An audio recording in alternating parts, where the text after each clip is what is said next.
If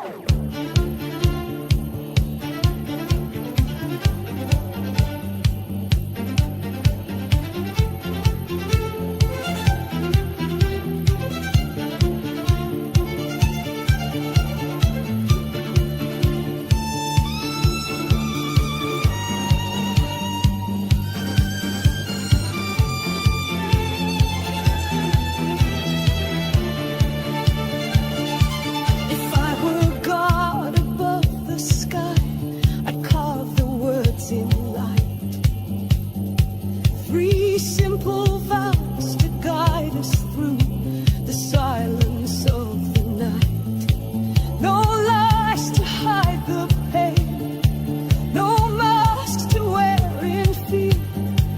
Let truth alone illuminate the path we walk so clear. Thou shalt not deceive. Don't let their eyes lose shine. Thou shalt not steal. Each soul has its own right. Thou shalt not kill. Don't let the end begin.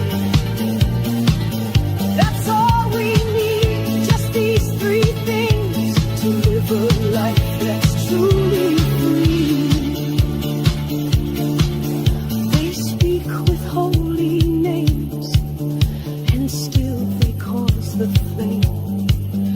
But if I held the heavens high, I'd never play that game. No justice born from hate, no faith that feeds on blame. Let those who cry in silence rise, and let